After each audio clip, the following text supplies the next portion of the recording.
ওরা ভয় দেখিয়ে ভোট করতে চায়। বলবেন ভয় দেখাবে না, এজেন্সি দিয়ে ভোট করতে চায়।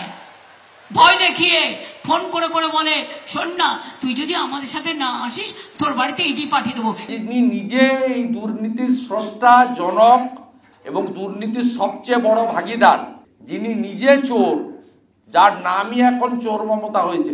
অনেকে আমাকে রিকোয়েস্ট করেন যে ডাকাত মমতা কেন বলেন না। লোকসভা ভোটের আগে বিভিন্ন রাজ্যে দুর্নীতির অভিযোগের তদন্ত চালাচ্ছে ইডি আর সিবিআই। বিরোধী দলের নেতানেত্রীরা স্ক্যানারে, ব্যতিক্রম নয় বাংলাও। তৃণমূলের একাধিক জনপ্রতিনিধি গ্রেফতার হয়েছেন। এই প্রেক্ষাপটে নাম না করে বিজেপির বিরুদ্ধে কেন্দ্রীয় এজেন্সিকে রাজনৈতিক প্রতিহিংসায় ব্যবহারের অভিযোগে সুর চড়ালেন মমতা বন্দ্যোপাধ্যায়। একই মামলায় যখন তৃণমূলের নেতারা এজেন্সি ডাক পাচ্ছেন, তখন বিজেপিতে যোগ দেওয়া নেতাদের কেন তলব করা হচ্ছে না, সেই প্রসঙ্গ তুলে গেরুয়া ব্রিগেডকে ওয়াশিং মেশিন বলেও কটাক্ষ করেছেন তিনি। ইডি কি করবে? সিবিআই কি করবে? আজ আছে কাল নাই।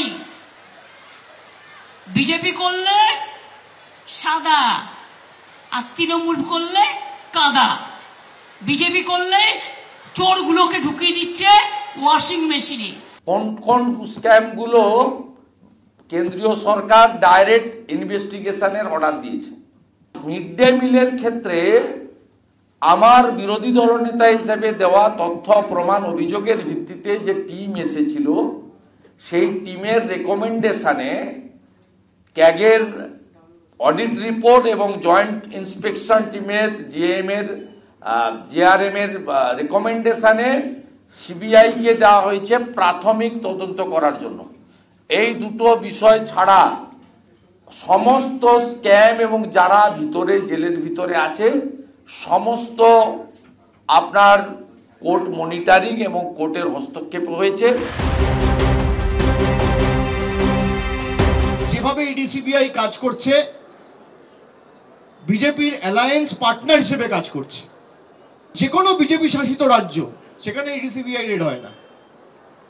গুজরাটে কোনো ইডি সিবিআই রেড নেই, আসামে কোনো ইডি সিবিআই রেড নেই, উত্তরপ্রদেশে কোনো ইডি সিবিআই রেড নেই। আগামীকালের পর থেকে দেখবেন বিহারে কোনো ইডি সিবিআই রেড থাকবে না। কিন্তু মমতা ব্যানার্জির দলের যা চেহারা, তাতে ইডি সিবিআই তো প্রমাণ করে দিচ্ছে যে কার খাটের তলায় 50 কোটি টাকা, 18 কোটি টাকা পাওয়া যায়, কাকে ধরলে পরে গরু পাচার, কয়লা পাচার, এসবের প্রশ্ন। সেখানে মানুষ কি মনে করে যে না, এগুলো কিছু না, ইডি সিবিআই এমনি এমনি করছে। কিন্তু সিনপটিক্যালি বেছে বেছে যে ওরা করছে সেটা আমরা বুঝি। মমতা বন্দ্যোপাধ্যায় যখন এই বার্তা দিচ্ছেন, তখন জমির বিনিময়ে চাকরি দুর্নীতি মামলার তদন্তে ইডির জিজ্ঞাসাবাদের মুখোমুখি হন বিজেপি বিরোধী ইন্ডিয়া জোটের অন্যতম শরিক আরজেডি প্রধান লালু প্রসাদ যাদব।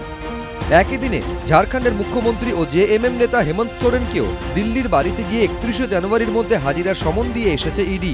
আশাবুল হোসেন, দীপক ঘোষ, উজ্জ্বল মুখোপাধ্যায়, এবিপি আনন্দ।